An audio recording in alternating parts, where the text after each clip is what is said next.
Welcome, everyone. This is Trey on this 15th day of October 2016. It's a Saturday, and I'm here with my friend Joe Creason, and we are here to discuss the topic of suffering. Welcome, Joe. How's it going? Good. Now, I can't remember. Would you mind telling me a little bit about yourself again? Sure. Hold on just a minute. I got two things going. Okay. You have some educational background that's fairly impressive, do you not? Yeah, I don't think it's really relevant to this. I have a master's in anthropology. That's about it. Oh no, I think it matters a lot. I mean, just the fact that you have an education is impressive for me. Okay. All right. So I had a terrible memory, but we had some discussion, and I think there was something on Facebook that went out, and I had a hangout. Was it with Britland, I guess? And we were talking about this similar topic, and you had posted some video of a guy, and you felt like Britland hadn't pushed me enough, that he was going the right direction, but didn't go there. And so yeah. I wanted to, so we'll just pick it up from there, and I'll say, in immortal words of the venerable Pat Benatar, give me your best shot, or hit me with your best shot. Well, yeah, it's probably a good idea to start out, giving the background. The whole thing is, when you're giving the problem of pain and suffering, the argument is essentially, if God exists, then gratuitous pain and suffering would not exist. Gratuitous pain and suffering does exist. We can definitely get into that. And also just look around you. There's a lot of it. Therefore, probably God doesn't exist. And usually what happens, you and I, we go back and forth whether or not this is pain and suffering, whether or not there's what are called theodicies, defenses, that show that this isn't pain and suffering, or God has a good or justified reason for allowing it. And eventually we get to, well, we're not sure if God has good reasons for allowing this pain. We just aren't in an epistemic position to know that. So for all we know, God does have a good reason for allowing such pain and suffering that you and I would clearly identify as gratuitous. But we're just not aware of that. And that is what's called skeptical theism. And it's kind of a tactic that's actually been put forth in the literature on philosophy of religion. And it's something that I think actually, it's not a turn you want to do. I think it actually leads to just a complete hornet's nest of trouble for the theist if they say that we don't have any access to God's moral intentions, because it means a lot of problems. You don't have access to whether or not God has certain intentions that could render things like the Bible as being a false text. Because for all you know, God wanted to deceive people with the Bible in order to meet some moral theological aim that we just don't have access to. That's what you could say if you're a skeptical theist. And I don't think Christians, I don't think anyone else who's religious want to say that, right? Yeah. Well, I think you would in the video that you posted, the fellow in the video, who was it? Stephen Law. Stephen Law had a part of his skeptical theism. Part of that explanation was the idea of noseeums. This is what I was speaking with Britland. We were talking about the same thing. I said I never posited a noseeum category. In other words, not only do I say that there is a demonstrable purpose in suffering, I would assert that you do as well. And I think there's a story told of Stephen Hawking, who said before he had ALS, I think something like he drank too much, he smoked too much, and just lived life kind of recklessly. And then once he got ALS, he saw the glory of a sunset, and it slowed him down. And he thought, wow. And all I need to give any justification is to say that there is such a thing as benefit from suffering. And I've never spoken with an atheist, and I've asked this many times. I've never asked, never seen a skeptic whom I've asked this question where I said, has something ever bad happened in your life and it turned out for your benefit? Have you ever had that happen? Sure. Okay, everybody has. So if that is true, then the whole no-seum category is debunked right there. All I need is one safe thing. And I don't even go to safe part, say every time you go to a movie, unless it's like a documentary or something, every time it has a plot line, it has a protagonist, an antagonist, a conflict, a climax, and a resolution. Okay. The reason you go to that movie is to see the triumph over evil. And the end result is you are a better person for having gone to that movie, because that's why you went. You went because of the sanctity of existence. You went to better your life. And of course, it may have been a bad movie. You may have been disappointed, but you went for that very purpose. So to say that there's no, we can't see anything that evil doesn't, no benefit that evil gives is patently false. The thing with that is that we're stepping back a bit. You're still giving theodicies. This is a theodicy that you're giving. That God's Yes. So we're actually you're not really addressing the Pandora's box objection that Stephen Law gave. We're not there just yet. You don't think you have to commit to skeptical theism just yet. You think that the evil that's being seen is there to allow more good later. To either you're saying it's so we can appreciate the good things in life, like with Stephen Hawking, or it's a bad situation that ends up leading to a bunch of good, that kind of thing. That's a theodicy. You're not necessarily committing to skeptical theism. The problem with that, though, is you could say that about any instance, and you can also say, well, just wait until the good comes, like something like the Holocaust, all the horrible atrocities. You could say there's probably some good coming from that, some good that's going to outweigh that bad. But it seems to me like you're kind of diminishing the importance of what we're taking from the Holocaust, of the suffering that's occurred. You're diminishing any type of suffering that someone goes through by just saying, well, there's going to be some good later. No, what you're exalting the sanctity of existence. That's a question that needs to be asked. Why are you saying there's such a thing as evil? I don't care if it's I know like people say, oh, I'm doing an internal critique and it doesn't matter to me. No, in order to make the complaint, you've got to assume the standard. Otherwise, there is no complaint. I'm not. Why is the Holocaust the standard of what's evil? You're saying there's such a thing as evil, right? Well, I could stay with pain and suffering, but if you want to go with evil, okay, I'm sorry. Yeah, I'm fine with that. There's such a thing as pain and suffering, and you view pain and suffering as being bad, which is morality. It's evil. Well, there's a couple ways you can view it. You could view it as bad. It's immoral in a lot of moral frameworks. But then there's also it's inconsistent with the concept of God. And inconsistency is bad, right? Well, it's inconsistent, but you could say whether or not that's bad. Something could be inconsistent. But inconsistency, yes, but you're assuming inconsistency is evil, right? Well, you could say it's evil if you're using like a framework where inconsistency would lead to something like the moral evils that we're talking about. But it's not evil if you give an incorrect answer to a math problem, right? Okay, then why are you complaining? I'm not complaining. I'm just pointing out that if you want to say you have a God who has these attributes, who's omnipotent, omniscient, omnibenevolent, and then square that God with the gratuitous amounts of pain and suffering in the world, you have to be aware of the fact that it's going to come off as like just staggeringly inconsistent. Right. So you're saying inconsistency is bad, and also you're assuming gratuitous suffering. You're not demonstrating it.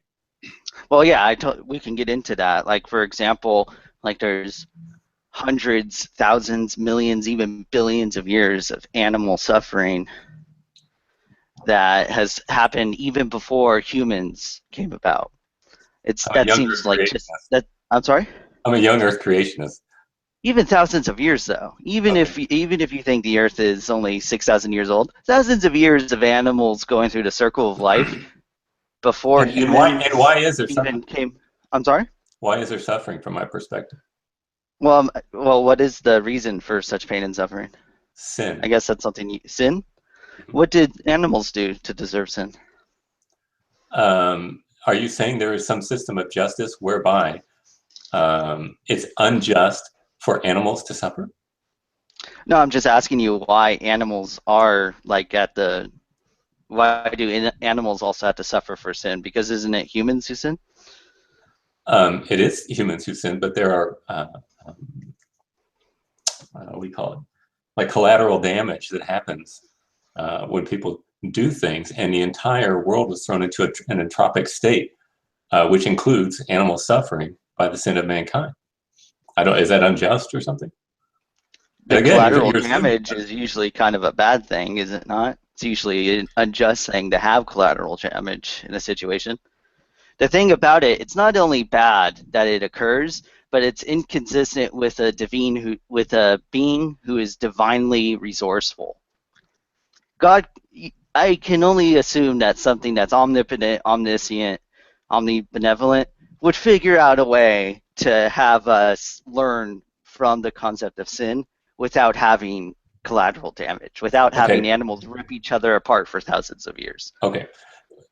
That is an argument saying I wouldn't do it that way, therefore it's false. However, when you say that people are when you say God is omnibenevolent, I remember with Britman when I had that hangout. It's like we're not agreeing on what the term omnibenevolence means. I don't even know what that term means from your perspective, but it seems to be, same with Britman, just some kind of thing that says God is always happy clappy. There's no wrath, there's no justice with him, and I can't even conceive of that from a Christian worldview.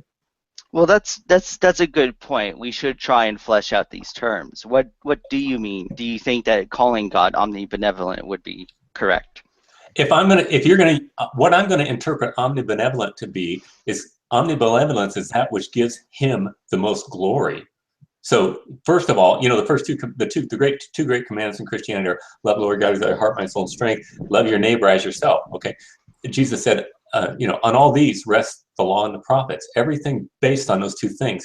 So our moral code ultimately is rooted in his glory and to love him and to glorify him. So omnibenevolence for me is just saying that God is consistent with his nature, which is even logically necessary. Yeah, but you and I are consistent with our nature.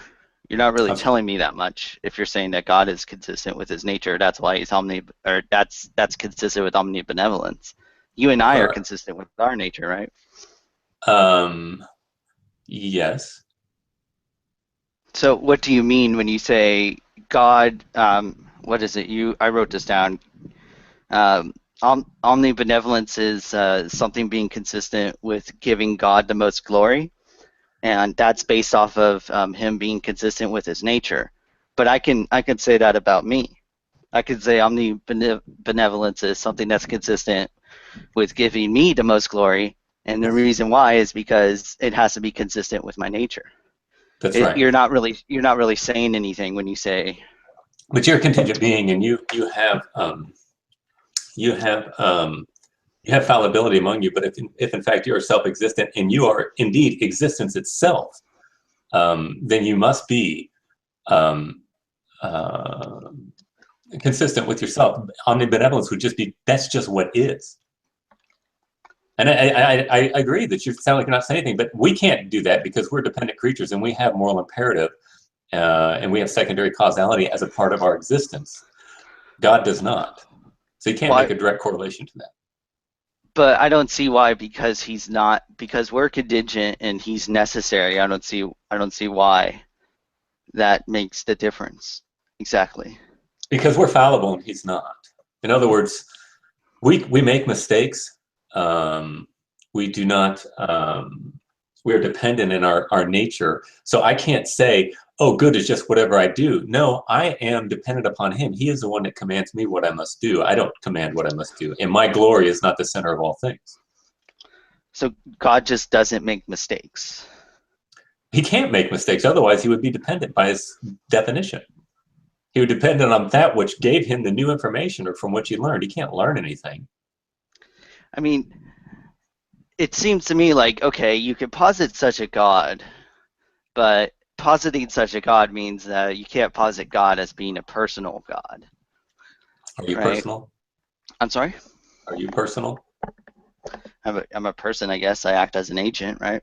Okay, so Is how that do you something that's justify only that? consistent with being contingent, acting like an agent? Say it again. It can only contingent entities, can only they act as an agent. Could you Act as identify agents. another necessary entity, and that necessary entity could not fail at anything, just like how God can't fail at anything? I'm not sure exactly what you're asking. There can't be. We just had this. Were you at that discussion? I was there, but I wasn't. I Oh was yeah. just listening. No, we're And talking I'm about not how. saying that. I'm not trying to go down the route that there are other necessary things. I'm just wondering if that's something that's consistent with being necessary. No, there can only be one necessary being, logically speaking, and ontologically as well. So to posit another necessary being does not comport with rationality, because its attributes must be the fullness of all it is. And if something else has the fullness of all it is, when you're talking about you're saying the same ontology, and they must be identical. It's two of the same being, but then you're talking about one being, so it must collapse back into one. Fullness of all that there is. I'm not sure what. Could you elaborate on that, please? Okay, so I tried to explain this and people don't understand. We talked about the accidental features, like it's like I am a part of the category of humanness. Okay, and when I am, when the sperm and ovum unite to make me, I am following a formal principle of humanity. In other words, that information is encoded in that which is going, and I'm not going to grow up and be an elephant, because I have humanity is my formal nature. So if something, so what I do is I gain things and I lose things. Like I can gain knowledge and I can lose knowledge, but I am not the perfection of knowledge. So for God, he doesn't change in whatever he is. So there's an exact identity between his being and his existence. My existence is something that's given to me. I am a human, but you could say, what am I, and whether I am or whether I am not. All right, so I am a human, and I can either exist or not exist. God is necessary in his existence, so his being and his existence are exactly the same thing. And so everything that he is in perfection. There's no fallibility in it. So his knowledge is perfect, his power is perfect, and he doesn't pass from states to existence. So for example, you move from one level of knowledge to another, or you move from one level of emotion to another. I can say right now, you are happy. You have that accidental quality. That's a quality that you have about yourself that if you don't have it, you still don't lose your being. All right, you still don't stop becoming a human if you're not happy. But let's say you're happy right now. That is an accidental quality that you have moved into, and then when something external outside of you acts upon you to make you unhappy, or works within your body, makes you unhappy, then you move to a state of sadness. But for God, in his perfection, since he is pure act, he is pure actuality, he is the perfection of all that he is, he doesn't move from one state to another. If he moved from one state to another, then he would be dependent upon that which brings that change of quality within him, and he would be contingent by definition.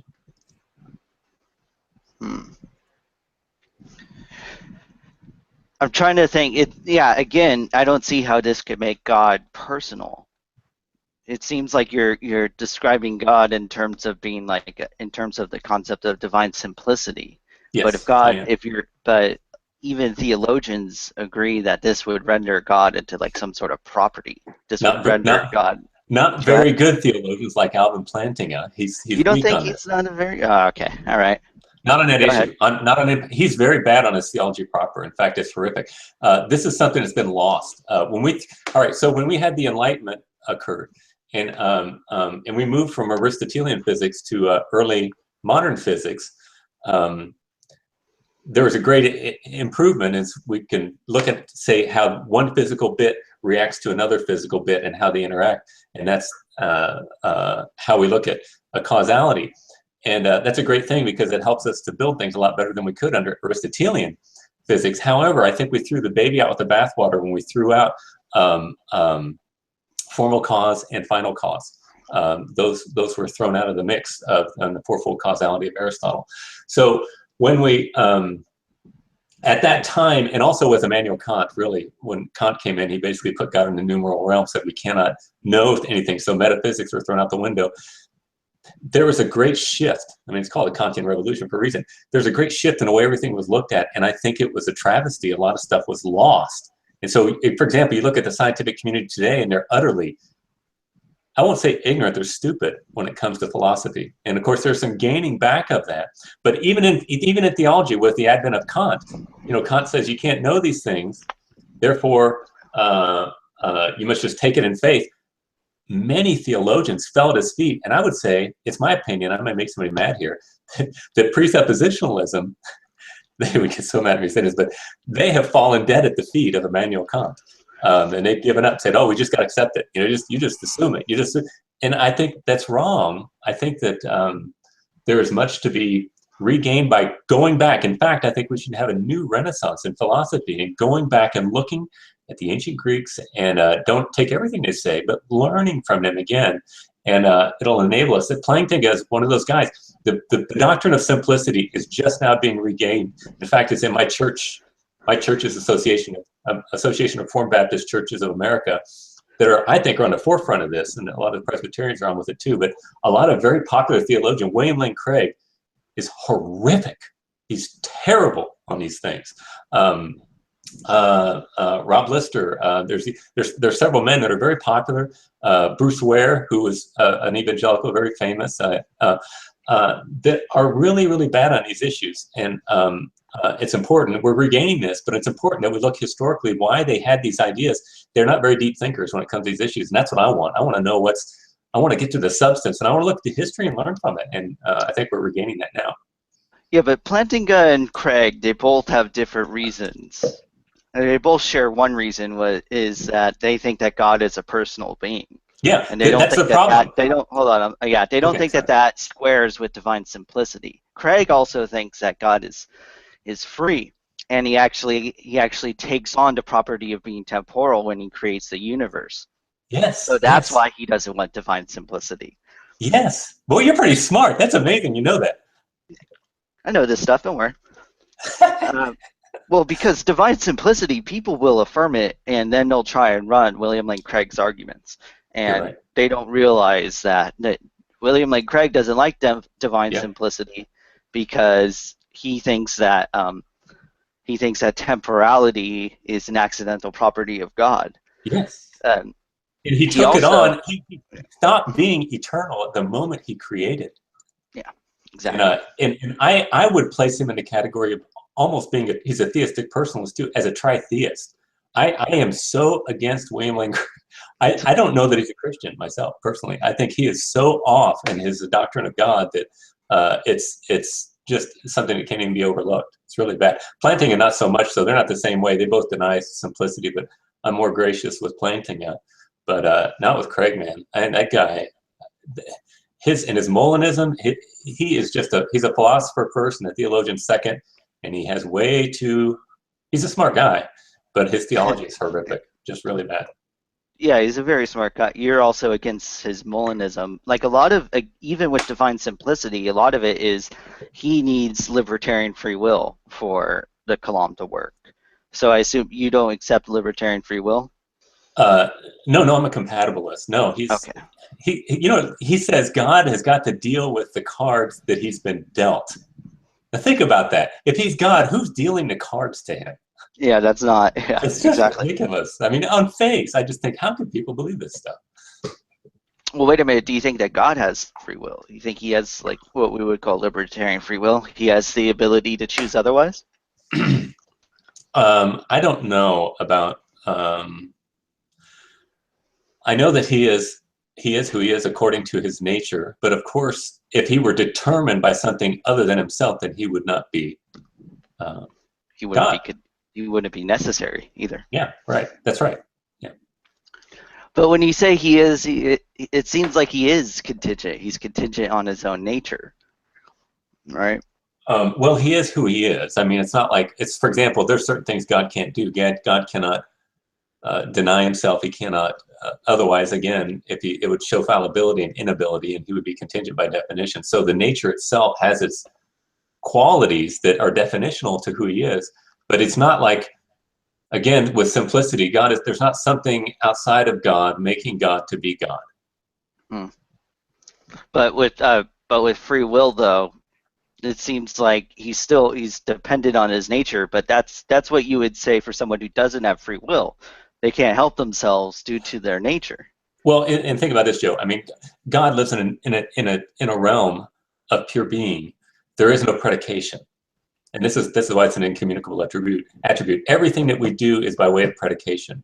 We cannot even think a simple thought because our thought is a becoming in and of itself.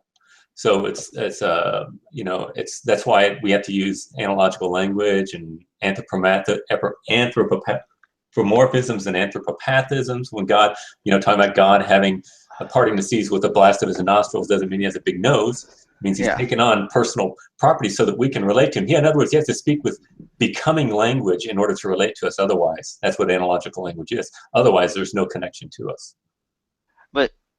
And so the language that we use in order to describe whether or not God has free will is because it's analogical. Ultimately we can't really know whether or not he has free will. Well, no, how God makes choice in eternity when choice for us is something moving from one point to the other. We can understand that. Does that make sense? Yeah, but why use the word choice if it's not helpful in allowing us to understand God? Well, every piece of language we're going to have is analogical. It's not univocal. We cannot have univocal understanding with God because it's incommunicable. It's not possible for us to understand. Like I said, we can't even think of simple thought because we are becoming. This is my complaint with Craig with God. Can you imagine? He says when God created, he became temporal. So here he is. He's unchanging. Nothing can affect him, and all of a sudden he makes himself to be a happening being. It's just so stupid. I just don't understand how a man could have and it's so funny because all the apologists, the marquee apologists, everybody thinks are so great, Wayne Lane Craig and J.P. Moyle and stuff, Mike Licona. To me, I just like, and then there's this little guy named James White. You know who he is? Yeah, I know who James White is. Okay, James White to me is probably the greatest Christian apologist alive. His little two-man ministry, he's down there putzing along on his little bicycle, but I consider him to be the very best. But nobody knows who he is. I'd like to see him take on more atheists, though. The only time I've seen him take on atheists is on the resurrection, because I think Shermer he was supposed to do Hitchens, and Hitchens got sick right before. On whether or not God exists, really? Yeah. Oh, wow. Because I've only seen him debate the resurrection or other like internal stuff, like the Trinity, that kind of stuff. Well, he did. I just listened to this. Who's the Jesus Seminar guy? Robert Price. Robert Price. Yeah, I've seen that, but again, that's just the resurrection. Well, right? it was the scriptures. Yeah, I think so. Or script. Yeah, you're right. Regarding Christian things, and of course, my complaint with James White is he calls himself a presuppositionalist, and he uses that terminology. But when you interact with him, what do you think, Joe? Do you think he acts like a presuppositionalist? No, but I think that's kind of more old school. I think that Bonson was similar too. Bonson was willing to talk about, evidential claims and stuff. It seems like presup is like the Alamo for some theologians. Yeah, I think so too. If they can't get you on evidential arguments, they retreat to they get to Oh, the Alamo, oh no, and they're then two they say, completely different streams. I mean, people who are presuppositionalists, they're going to generally going to be reformed. Most reform guys are presuppositionalists, and evidentialists are usually Arminians. yeah, And I'm something different. I'm classicist. I'm evidentialists are all about probability. Presuppositionalists are all about certainty. yeah. I'm a guy who looks at evidences, but I'm all about certainty as well. And my argument for the existence of God is a certain one. If in fact you give my two foundations of law of non-contradiction and sense perception. We were talking about divine simplicity, right?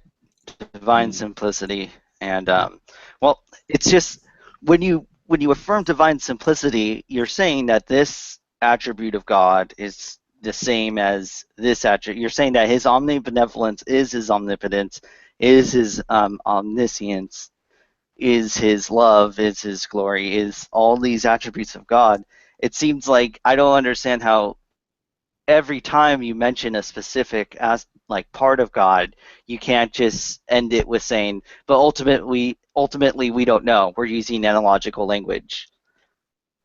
And so it doesn't seem like you really are saying anything when you do talk about his different attributes on divine Well, simplicity. here's what God does is you're right, they must all collapse at some point into the perfect unity.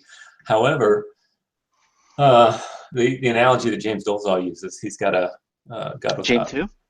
Dolezal, Dolezal. He's Okay. the guy that I got most of my theology proper from. He spoke at our Southern California Reformed Baptist Pastors Conference last year, and it's excellent. There's a series there. But he came out with a book called God Without Parts. And on the cover, he has it, and I think Augustine and both Aquinas use the example of God being like pure white light and refracting through a prism. In other words, he takes himself and refracts it through accommodation for us so that we can understand. Because there's no other way for us to understand it. So in other words, he makes it, he predicates himself through analogical language so that we can gain some touch point of communication. Yeah, but every time you start talking about this, or every time someone who affirms divine simplicity starts talking about this, and you get down to the nitty-gritty, it does just end up being, well, it's analogical language. That's why this confusion you're having is a confusion. But it seems like there's nothing we can know for certain then. Okay, And well, you're right. And so we got to have three categories. I don't know if you heard me talk this before, but there's paradox, there's contradiction, and there's mystery. Okay. and there's mystery? Yeah. So paradox is something that looks like a contradiction. Upon further examination, Jesus said you must, if you want to save your life, you must lose it. You're thinking that doesn't make any sense. And you think about it for a minute, it says in one sense and a different one sense in another, And then so that's a paradox, something that appears to be contradictory, but upon closer examination is reconcilable. Then you've got contradiction, where something is truly contradiction. Something is and is not at the same time, same relationship. And then finally, you've got mystery. You've got that, which that we don't understand, but it doesn't violate any laws of logic. And that's necessary with God. If in fact there is his being is incommunicable, then there's got to be mystery. So you can't sit there and say, well, because I don't understand everything, I don't understand anything. That's not helpful. But what we've got to do is we've got to be able to embrace mystery, but we've got to repel intellectual repulsiveness or rational repulsiveness. In other words, contradiction. So in other words, if you were to say, well, Trey, since you say everything collapses into one with God, therefore we can't say anything about him, and we're going to inquire about metaphysics, and we're going to look at what we are. The one thing that is most repulsive to that is to say that somehow we existed and not existed at the same time in the same relationship. You see what I'm saying? There's a hierarchy that we're following, and my mystery is at the very top, where I push as far as I can, whereas those who are against me, their contradiction is way at the bottom, and that's not acceptable because there's no inquiry. It's not so much that I'm saying we can't understand anything. It's that I'm asking you what is something that we can say about God, but then it won't just come down to, well, we ultimately don't know. Well, presuppositions that we've got to have are the via causalitatis, which is say that there is a causal relationship that we can relate to them in some measure. And then you've got the via negationis, which is the main way we speak about God. It's apophatic theology, speaking of God negatively, say what he is not. He is invisible. He's immutable. And so the majority of our theology proper is going to be cataphatic because we're basically removing saying what he is not, because we can't necessarily affirm and understand what he is. But then there's the via, what's it called? It's the way of perfection. In other words, if you're saying God is something, making some kind of a affirmation about him, you're saying that whatever it is that he has, he must be the perfection of it because he is pure act. So whatever. Okay, so he's insurpassable in any possible like attribute. Well, logically, whatever it he has is. to be. Okay. He's got to be the perfection of it. He can't be a partiality of it or something, because that will. If God has anything, he has the best of it. If Or God the if God perfection is of it. loving, Okay. yeah. So what are passions in us? Here's another quote. What are passions in us? Say love and anger and justice, whatever that we feel in our hearts. What are passions in us? Are perfections in God. Like I said, because we move from those states from one to another. That's what we say God is impassible. This is guys like William Lane Craig said they hate the idea to say that God is impassible, which you were quoting, planting us saying, well, God just makes God a super property. No, he's not a super property. It's impersonal. He is the perfection of personhood. And everything about it. It's the exact opposite of what they say, I would say. Yeah, but one of the fundamental things of being a person is the possibility of failure, I think. The way you can identify the actions of a person, I think, is to be able to identify that their actions won't line up with their intentions. Yeah. But if God is perfect, then you won't be able to identify that. So we have no way of identifying whether or not God could be a person. Well, we've got to go with what logically is necessary. No, if a person, I mean, you affirm that you are a person, right? Yeah. How do you justify that? Well, my intentions don't line up with my actions in all times. And like if I want to throw like a dart at a dartboard, and I go, my intention is to hit the bullseye. It's possible that I won't hit the bullseye. It's possible I'll hit the person sitting next to me, whatever. I won't hit the bullseye. My intentions don't track with my actions. But if God is perfect at everything, then we simply can't see that. God, if he intends to hit the bullseye, he's going to hit the bullseye. But how can you separate that from just lightning hitting a tree? A lightning doesn't fail to hit the tree, fail to hit hit the house next to it. It's just a causal disposition. Yeah, but do you equate your volition with a lightning strike? I don't know if it's necessarily my volition. There's differences between a lightning strike and my personal, I guess. Okay. There's difference between a lightning strike and what we would call our volition, right? When a lightning strikes, that's just a series of causal events. That's causal dispositions. So you wouldn't say that there's a barn, there's a tree, the lightning hits a tree. You wouldn't say that the lightning failed to hit the barn. That's not how you would talk about causal dispositions. It's these different causal activities resulted in the lightning hitting the tree. But when I'm doing things like I said, throwing darts at a dartboard, I can miss the bullseye. I could say that I failed to hit the bullseye. My intentions do not match the actions that I perform. But if God is infallible, right?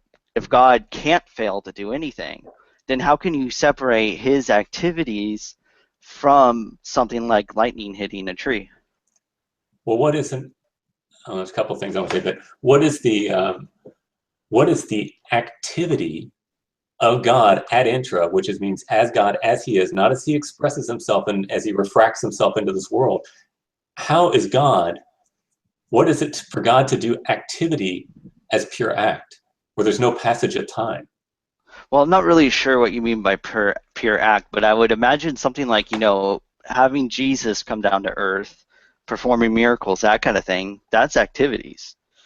Yes, but Jesus was contingent, his human nature. Okay, but it's still part of God, is it not?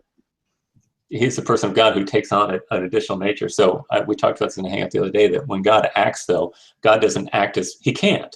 He doesn't act as act and patience. And patient, I mean, he's not being affected by that which he does. He's the one who gives to all but receives from none, I think Charnock said.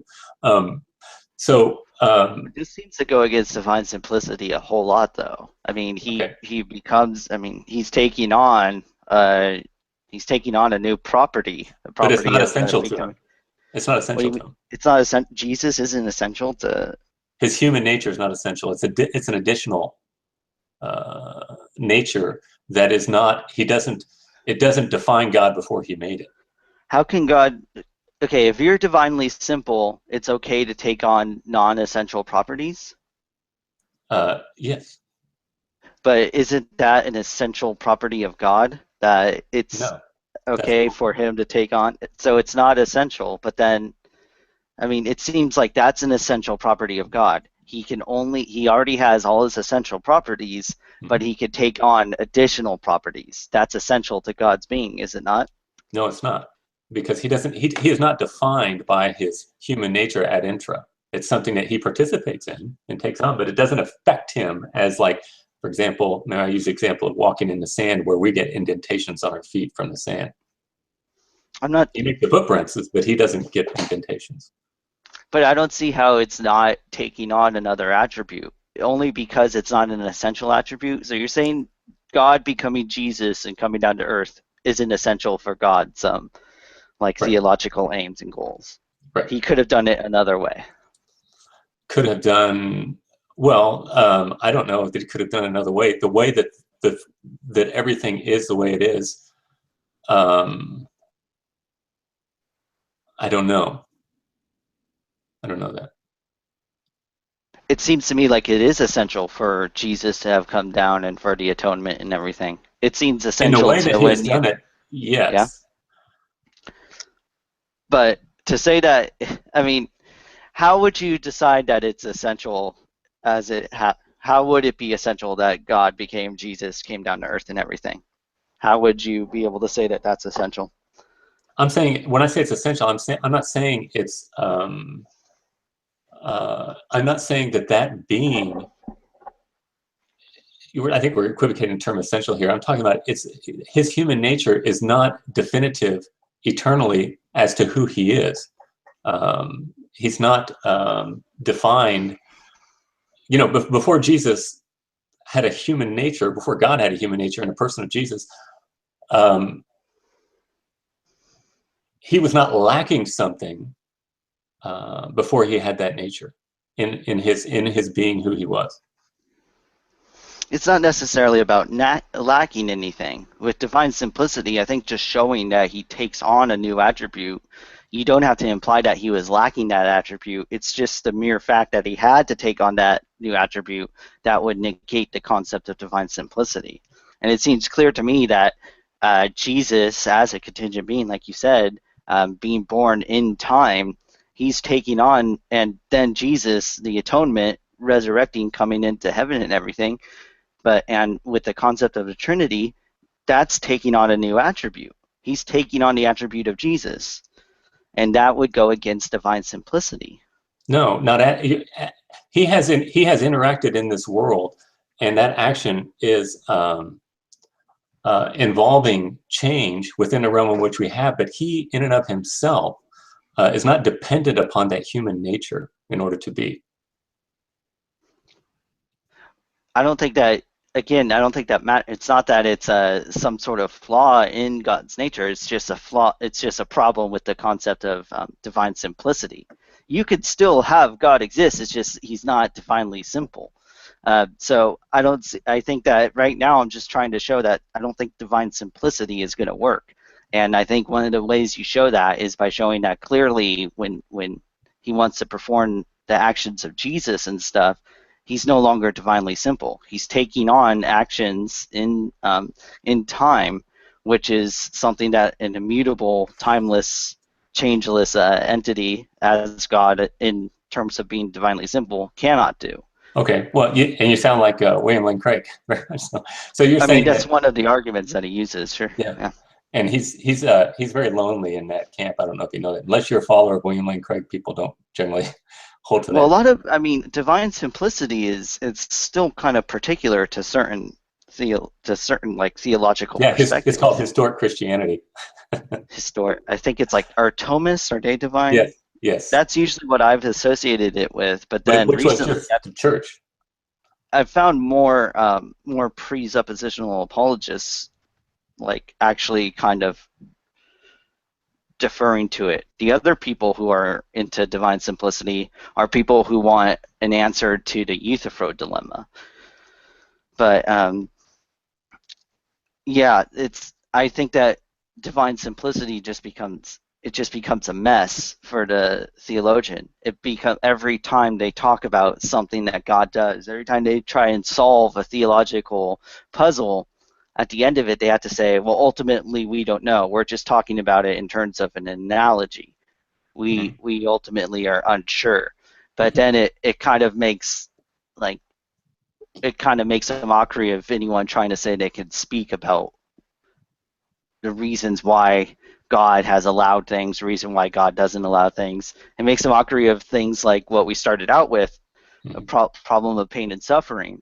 You can't really talk about God's reasons because I think you're talking about things that require change. They require thought. They require some sort of like foresight. But you can't talk about those kinds of things if God is divinely simple.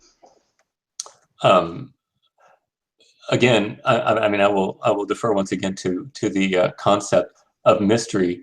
We certainly may have those things that we do not understand, but what we can't do is that which is logically repulsive.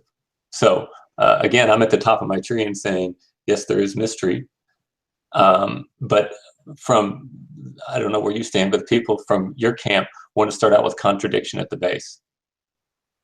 Okay. I'm not really. I'm sorry. I'm not seeing how that answers the problem that I'm having. Okay. The problem that, see, if God must have a change, you're saying there must be a change in his being. This, again, to me, this is logically repulsive. To say that there's a change in God's being as he interacts with his contingent creation would say that God must somehow, in order to be a say, must be contingent. How does that work? I mean, you're saying that it's wrong because it would go against the thing you're defending, but I mean, that's not really answering the question. That's like me saying, hey, you have to give a reason more than just saying, well, it's wrong because it would show that my position is wrong. Why is it the case that you can't just say, well, we don't have to worry about these things that would ruin my concept of a divinely simple God because they would ruin my concept of a divinely simple God. You're No, not it really would. saying anything. No, it would ruin my concept of thinking about metaphysics. In other words, I've got to go to complete agnosticism, which is where you're at, and irrationality. Yeah, but I see that you as being in complete agnosticism every time you talk about a different attribute of God. No, because remember, my mystery is at the top. Yours is at the bottom. Your contradiction is at the bottom. The contradiction that I'm showing in divine simplicity doesn't overcome the mysteriousness of divine simplicity. No, when you're saying there's a contradiction, you're saying that divine simplicity must. Um, I mean, divine simplicity is the prerequisite for there being an ase being, okay? Okay. And you're saying ase being must be limited to not being able to interact with contingency. Contingency does not define God. God defines contingency. So you're coming to the conclusion where everything's backward. No, but no, the thing about it is that God does interact with contingency. That's what he's doing when he's performing miracles, Right. when And he's having Jesus come about. So that seems to be contradictory to an immutable, changeless, timeless being. right. And so, but what I have to say is we affirm if it is changeless being, which is what is necessary for there to be a contingent existence, then um, you cannot say that it doesn't make sense because that being needs to be contingent in order to be ase. That's what you're saying. Can you repeat that So, one more time? sure. What you're saying is that in order there for to be an ase being, Mm-hmm. since we have contingency, I mean, we all admit that we have the real world right here, at least me. Okay, and so uh, since I require a creator, that creator, you're saying, must be contingent like me, but then wait a minute, no, because he's got to be ase. In other words, whatever you're coming to, whatever conclusion you come to, you cannot violate the law of non-contradiction when defining aseity. And that's what you're trying to do. You're saying, well, since there's contingency and God must interact with contingency, therefore he must be patient as well. Well, if he's patient as well, then you have just thrown up everything into an explosion. Does that make sense? I think that if you have, I think that aseity isn't the same as divine simplicity, is it? Well, so they're directly related. They're not the exact same thing, but an ase being must be simple because if he is made up of parts, then he is not the God, but the parts. Because everything that's made up of parts is not what it is until the parts are put together. The example that Dr. Dolezal gives is a Lego man. You know, you say you got a Lego man. How does a Lego man start out? It starts with a bunch of parts on a conveyor belt, and you put them together. And he had a Darth Vader in the lectures, and he said, you know, and you can take off that Darth Vader's arm, and he'll still be Darth Vader. You can take off his leg, and he'll still be Darth Vader. You take off his head, suddenly he probably stops being Darth Vader at that point. But at some point, he's going to lose his being as to what he is. But he is not what he is except for the parts that make him up. So if you want to say God is self-existent, and yet he's made up of parts, he's not simple, then the parts themselves are really what's divine. And then, but then when you have parts, you've got to have them assemble into a coherent whole. So whatever those parts or whatever assembles those parts into the complex being is God. And it just kind of collapses. It doesn't make any sense. I'm not really sure that it does, to be honest. He's only divine if you don't see him as, or he's only God is only God if he's not seen as having different parts. Yes, if he has parts, then God is not God. The parts that make God, remember I said simplicity is nothing outside of God makes God to be God. All right, and if he's made up of parts, it's the parts that are really the deity because that's what he depends upon to be who he is. How do you talk about the relationship between Jesus and God then? Between things like the Holy Spirit and God then? Well, those are delineations of personhood within the one being of God. How is that not, I mean, you're saying they're delineations. What do you mean by that? There's distinction, and they're eternal distinctions within that one being or essence. But isn't that how you identify parts? No, because parts are necessarily related to becoming. In other words, something happens. There's no ontological happening within the Trinity. Yeah, but there's a happening within the actions of the parts of the Trinity. Like the Holy Spirit comes into people when they come to know God and sensus divinitatis, for example, and Yes. Jesus he became a contingent being. These are actions that I don't think are sustainable if you think God is divinely simple. Well, those are ad extra actions, not ad intra actions. What's that do Ad for extra is it? going to be how God relates to contingency in the contingent world, and it involves analogical language. Ad intra is who God is in and of himself, and it involves no change. It's perfection, and again, it's not something that we can even understand because there's no predication before there was creation. But it seems like you could just say that about anything when you get in a tight spot. You could say, well, it's not something we understand. Well, no, but do you agree that if it is true that there's something that is self-existent, that there must be use of analogical language? In other words, because, if, for example, a deity, perfect being that does not begin, cannot be shared, because the moment you share it, it just became something. So do you agree that there are some, in some sense, there's got to be some kind of accommodative language? Because it's incommunicable Because by you can, definition. so, but presumably when you're making an analogy, there's something that's similar between the two things you're making an analogy. They're not the same Mhm. thing, but Right. there's a similar attribute that you can make sense of. But every time we try and talk about God in terms of an analogy, whenever I try to identify the similar thing that makes the analogy coherent, Mhm. it gets, well, that's just a mystery. We can't tell. Well, Like, yeah, what's the, that's okay, what go analogical ahead. language is. We cannot use univocal language because that which is incommunicable cannot be created that way. What we can't have is we can't have contradiction, okay?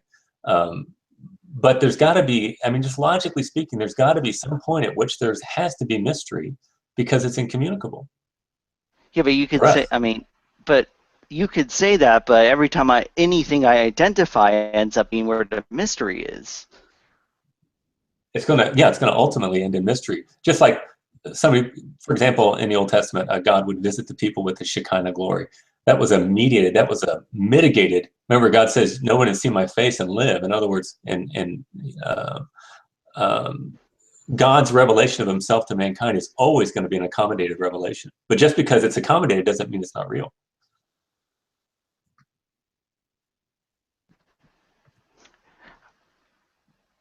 I don't see how this is like he can interact with the world, but it's a mystery as to how that makes sense with an immutable being, with Oh an no, immutable we entity. can make sense of it, but we can say, well, because we can say that again, that which is logically uh, repugnant,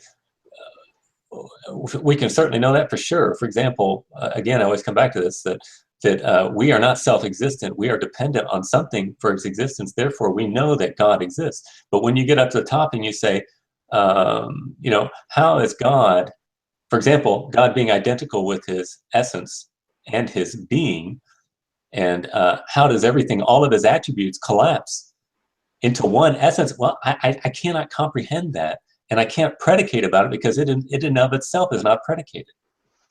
So you can't decide when you're talking about God's omnipotence. You're saying the same thing as if you were talking about God's omniscience. Well, in ad intra, in His being, everything must collapse into or something that is a perfect unity of such, because there's nothing changing, there's nothing becoming within that. Um, and so, but for us to understand it, He, like I said, He refracts it into a way that we can understand. Imperfect, although true. What? Okay, so it's true, but that's what the analogy would be. It's an Anytime, imperfect. Okay, go ahead. well, let's use the example of quantum mechanics. Okay, can we Okay. know anything about quantum mechanics? Uh, I guess we can use a system that looks at it. Okay, and we can function, at least know some things within it, even though there is a sense of mystery which we are it blows our mind away and we haven't been able to figure it out. Now someday we may be able to, but a lot of the skeptical friends that I have, that they'll want to say, oh well, logic breaks down at the quantum level. I say no, it doesn't. Otherwise there's no inquiry. We don't understand it. It's mystery to us, but just because it's mysterious doesn't mean there's nothing we can know whatsoever, but we know what we can. And it may be that we never are able to figure it out. That doesn't mean that the truths that we can extrapolate from that are not real. I mean, but people who perform who perform quantum mechanics, people who use it to do science and stuff, they understand that that's an issue. They understand that that stops them from finding out new things, from explaining new things. Mhm. So it sounds to me like, so you think this is a problem No, I don't that think. we're unable to figure out the mystery Well, I would like to behind? know everything there is to know, wouldn't you? Well, yeah, but the thing is that it seems to me like if it's a problem, being able to explain the attributes of God, that it seems like anything like what we started out with, the problem of evil and everything, it's a problem because you won't be able to explain how it is, how we can, how that's not really an issue.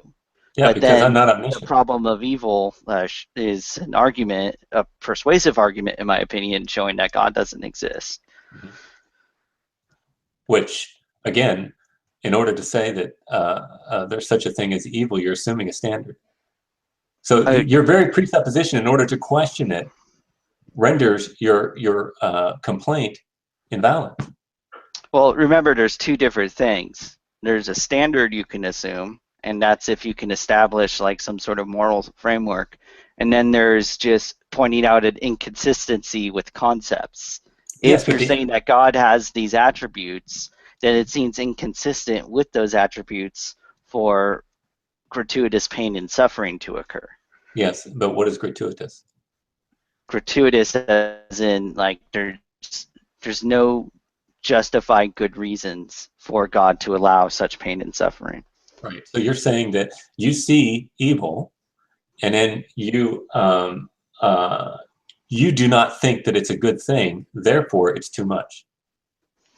It seems gratuitously unnecessary It seems, considering all yes. the theology, considering all the theodicies. Like, for example, you said sin earlier. It Mhm. seems to me that having the collateral damage of animals going through pain and suffering happening right now is gratuitously unnecessary for the theological goal that God is trying to have with sin. Yeah. It's so. In other words, it seems odd to you. So you'd say, "I wouldn't do it that way. Therefore, it's false." It's not even I wouldn't do it that way. It's inconsistent with what I think with the abilities of an omnipotent, omniscient, omnibenevolent being. Right. No, man, we got to Such as, redefine omnibenevolent. I wish yeah. we could just throw out omnibenevolent because I think the whole thing would just go What away. what what term would you prefer? Uh, God is faithful to himself. Okay, but And your argument will completely disappear. yeah, but then that sounds like God is contingent on his being. Um, no, I'm using it as an example, as a way for us to relate and understand that God, necessarily being ase, must be non-deficient in the way that he deals with himself and everything he creates. And it's trivial. It's a trivial truth. I mean, it just follows absolutely Yeah, from but what I'm it's still saying. that doesn't address the issue I brought up. The issue that you think that His God does it nature a way is that you doing all don't the think is work. right. I'm sorry. He's dependent on his own being. He can't help but do No, anything that's consistent with his God is being. not separate from his being. Remember, Yeah. we got the simplicity. He doesn't have this being that's outside of him that he depends on it or something like that. He is himself. Okay. I God mean, is not an instantiation of some category of being like you're an instantiation of humanity. Okay, God is not that. God just is existence. yeah, but why does contingency stop at things that are internal? Why can't something be contingent on the internal aspects of a being? Like I'm contingent upon different functions of my body, different like the digestion system, that kind of stuff. Mhm. Why why can't we say that? It seems to me like we're saying the same thing. God is contingent on his nature as to how he interacts with evil in the world. I'm not sure I understand. If you're going to say that God has a nature that's different from himself on which he depends, I don't see how you can say that. Is that what I'm saying when I say I'm contingent on like the Now different like the circulatory you systems? are well, no, you are a composite. You're not God. Are you a composite being? I mean, if you define me as having different like parts and stuff, sure. Yeah. And so I mean, I could I could whack my arm off and I'd still be me, but I would be less of that accidental property. That's what I mean by accidental properties. You have things about you that are not essential to your nature, but that you are dependent upon in order to exist. Like, you know, if someone were to take my heart out, then I would cease to be me, at least as a sentient creature. And so, But that's what you're saying about God. though, when you're saying, well, it's his nature to do this. If you stop this aspect of his nature, he would cease to be a necessary being, right? Or he would cease to be who he is. You're saying the same thing. If our description about him is not consistent with what must be, then he would not be God. What I'm saying. I'm not sure I follow that. Is there another way you could put that maybe? When we're thinking about God, there are certain things that we say about him that are logically repulsive, that would nullify his aseity, okay, and it would make the idea of God to be logically repulsive. So we cannot affirm those things about him. But I'm not saying that God. I don't know. It's so hard to talk about. That's why, negative theology is the heart of theology proper, because all we can do is look at ourselves and say what he is not. Eminentiae, via eminentiae is the other one I was thinking of. God is the perfection. Yeah, eminence. Everything he is. He's most perfect. He's most good. He's most holy. That's what our confessions say. I'm sorry. I was trying to. It came to my mind right there. Yeah. But negative theology is at the heart of what we are required to do, because that is something that we are not. We've got to make affirmations by way of negation of what we experience toward the way of perfection. What was that supposed to answer exactly? What you're saying that this is why you're God saying that isn't God has dependent something in on his his nature. nature. I'm sorry? Okay. This is why God isn't just dependent on his nature. This is why God's nature isn't really doing all the work. Yeah, it's almost like you're saying like God has these compartments within himself. There's God, and then there's his nature that is in addition to who God is. I'm not seeing how, and this allows us to speak of mystery when we can't address the fact that there's gratuitous evil in the world. But that's the whole point in question. How do you come to the point that there's gratuitous evil? Well, it sounds to me like you're just appealing to like skeptical theism at that point. You're saying I'm not sure whether or not it's gratuitous because we don't have access. I am sure because of my argument's always going to go back to an ontological one. I am sure because of God, who God is, that there's not one modicum of gratuitous evil. Well, presumably you would be able to explain himself. why it's not gratuitous, though. Well, you're presupposing my view in order to make the complaint. Not necessarily. The one thing I'm presupposing is that you can identify inconsistencies, right? And inconsistency is bad. An inconsistency is bad in this situation, sure. Okay, you're assuming that then, right? In other words, inconsistency is sin from my perspective. Well, the thing you're saying, what is it you're saying exactly? I'm assuming that there's a standard by which to decide which is bad, which is good? Yes. And to not conform to that standard is bad. I don't see why you're pointing that out, but what's that do to the issue? Your presupposition at the beginning of the argument eviscerates your complaint. Well, why does me pointing out something that would be bad in your standard make the complaint moot? Don't you still have to deal with the bad thing? No, because you're assuming that it's bad. Well, I'm assuming that it's bad on your standard. Right. If you don't think it's bad on your standard is that it's bad. But it sounds to me like it would be bad if God has no reason to allow like horrible suffering on your standard, right? Right. Inconsistency is sinful, is what you're saying. And I'm saying, how do you justify that standard? I mean, the thing is, I don't have to, if it's something that's bad on your standard, then we could just deal with it on your standard. Why is it that God would allow such horrendous pain and suffering? It's a problem for your standard. It's not a problem for my standard at all. Why Again, not? I'm going to go back to an ontological argument and say that God, I may not understand it. It may seem difficult to me, but just because I say that I wouldn't do it that way, because if I were God and think about how small I am, that's kind of a silly thing to say. You're just appealing to skeptical theism, though. You're saying, look, I don't know. I mean, it's not whether or not you would be able to think of something.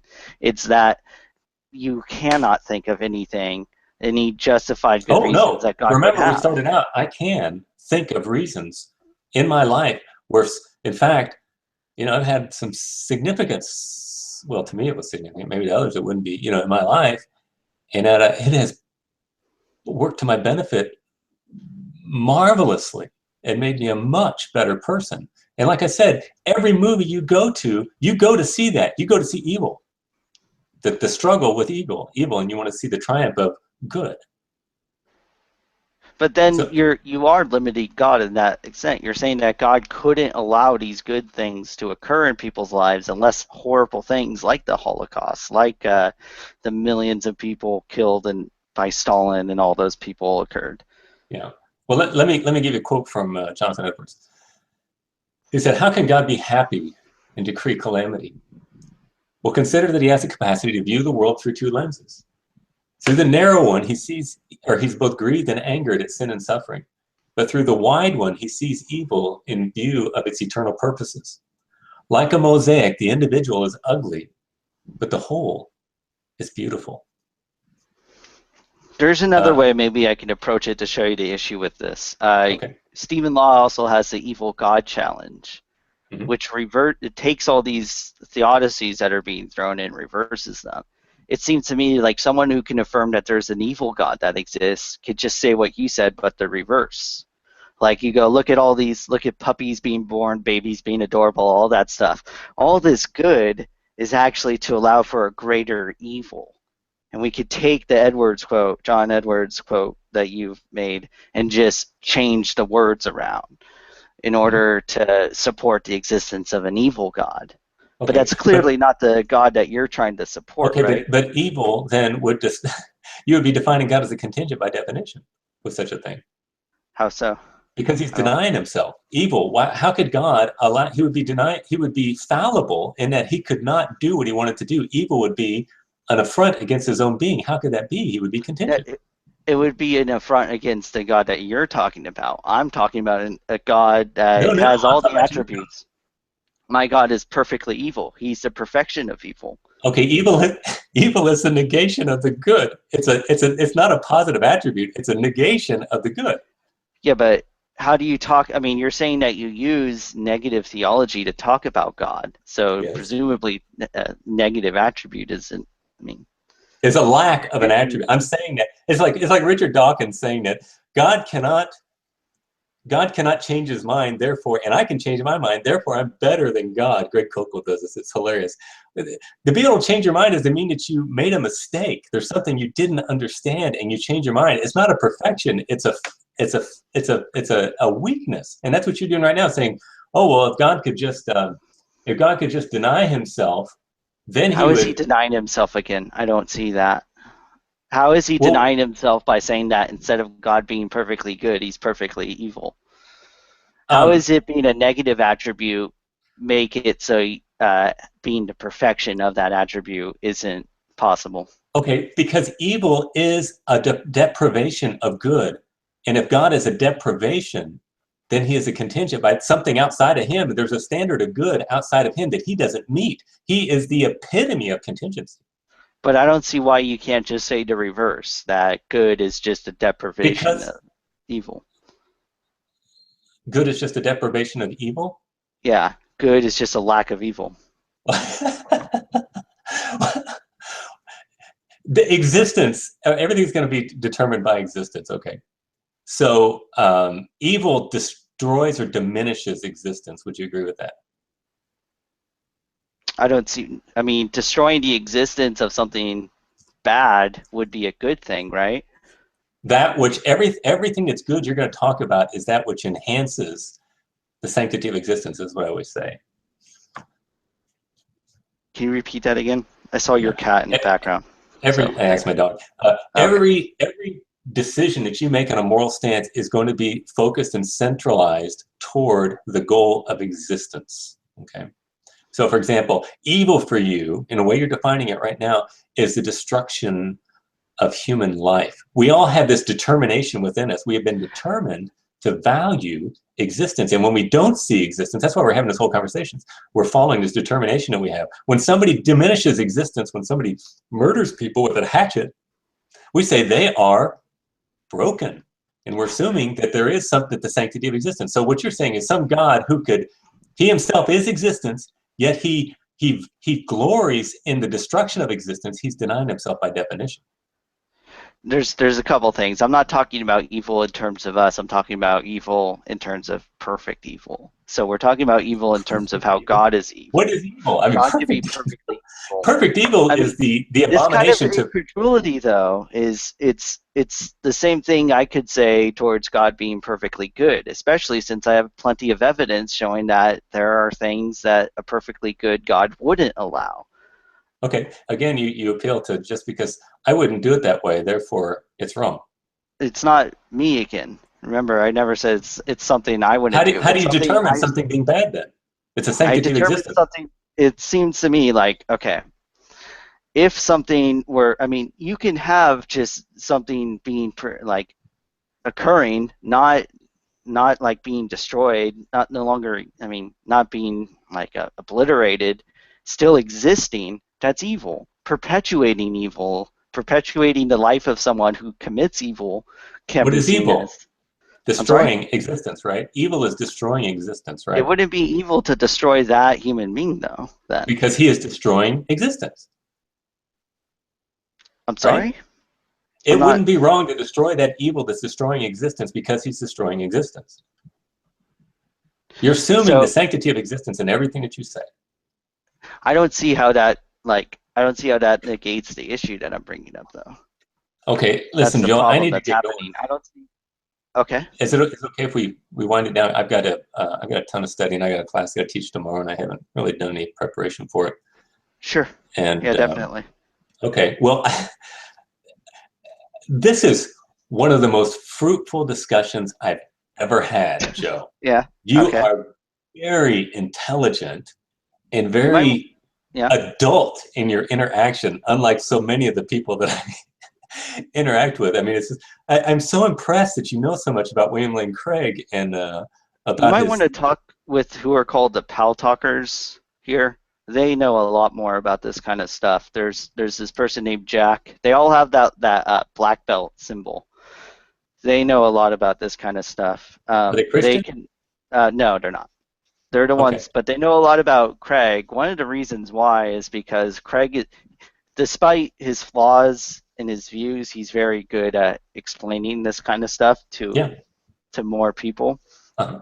But sorry, I just read something in the live chat and made me laugh. But uh, Coffee Smug's also good, but he rarely comes into the hangouts.